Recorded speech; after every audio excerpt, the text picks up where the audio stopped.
आप सबको मेरा सादर नमस्कार। संघर्ष ही जीवन है। जो मुस्कुरा रहा है उसे दर्द ने पाला होगा। जो चल रहा है उसके पाँव में छाला होगा। बिना संघर्ष के इंसान चमक नहीं सकता। जो जलेगा उसी दिए में उजाला होगा। संघर्ष क्यों बचे संघर्ष से?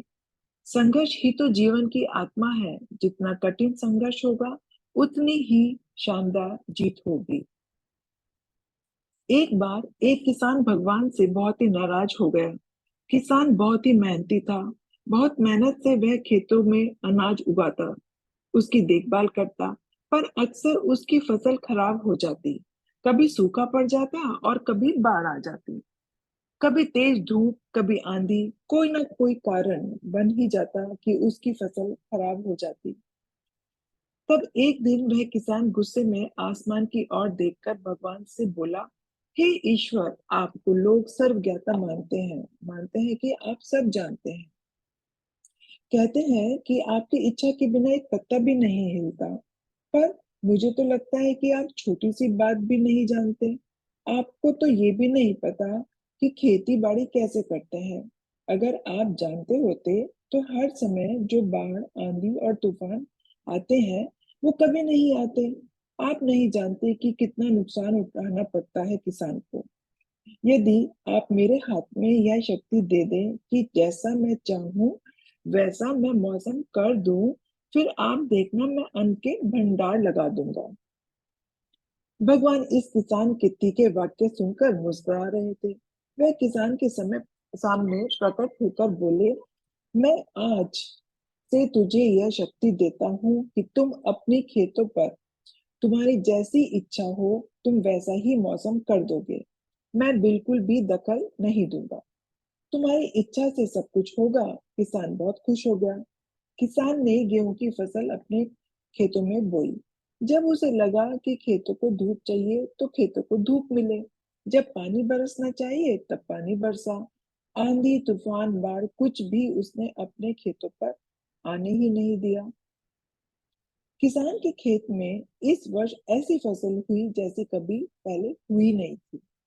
हरी भरी लहलाती फसल। मन ही मन में बहुत खुश हो गया और सोचने लगा, अब सबूत के साथ दिखाऊंगा भगवान को कि इसे कहते हैं शक्ति का सही उपयोग। मेरी सफलता देखकर उन्हें अपने नियम जरूर बदलने पड़ेंगे। कुछ दिन गुजरे। फसल कटने को तैयार हो गई। किसान बहुत उत्सुकता के साथ फसल को काटने लगा। पर जैसे ही उसकी नजर गेहूं की बालियों पर गई तो उसने अपना सिर पीट लिया और वह रोने लगा, चिल्लाने लगा। गेहूं की एक भी बाली के अंदर गेहूं का दाना था ही नहीं। सारी बालियां अंदर से खाली थी। किसान बहुत दुखी हो गया। उसने भगवान को रोते हुए फिर पुकारा, हे प्रभु, तुमने मेरे साथ ये क्या किया? क्या तुमने मुझे कोई सजा दी? भगवान बोले, पुत्र, ये तो होना ही था। तुमने पौधों को संघर्ष करने का मौका ही कहाँ दिया। न तो तुमने उन्हें आंधियों से जूझने दिया, न तेज बारिश से सहने दिया, और न ही धूप में तपने दिया। एक भी चुनौती का सामना तुमने उन्हें नहीं करने दिया। इसलिए सारे पौधे अंदर से खाली, खोखले रह गए। जब आंधी, तूफान, तेज बारिश और धूप पड़ती है तभी ये पौधा अपने अस्तित्व को बचाने के लिए संघर्ष करते हैं, और इसी संघर्ष से एक बल पैदा होता है जिसमें शक्ति होती है, ऊर्जा होती है। और यही ऊर्जा पूर्ति तेरे गेहूं के दानों की तरह से जौ नहीं फूटी। तूने उन्हें कठिन परिस्थितियों से गुजरने ही नहीं दिया जहां उनके अस्तित्व का जन्म होता। सारी बालियां इसीलिए खाली हैं। इसमें एक भी गेहूं का दाना इसलिए नहीं है क्योंकि तुमने अपने पौधों को संघर्ष कराया ही नहीं। तो दोस्तों, याद रखिए, स्वर्ण में स्वर्णीय आभा तभी आती है जब वह आग में तपने, गलने और हथौड़े से पीटने जैसे संघर्षों से गुजरता है। कोयले का टुकड़ा हीरा तभी बनता है जब वह उच्च दाब और उच्च ताप की मुश्किल परिस्थितियों से गुजरता है।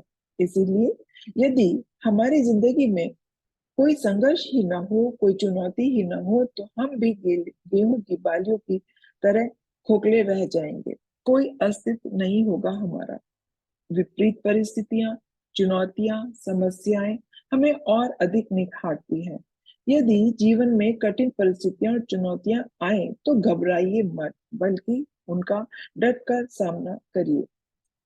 विश्वास करना कि आप और अधिक निखर जाओगे और अधिक मजबूत बन जाओगे।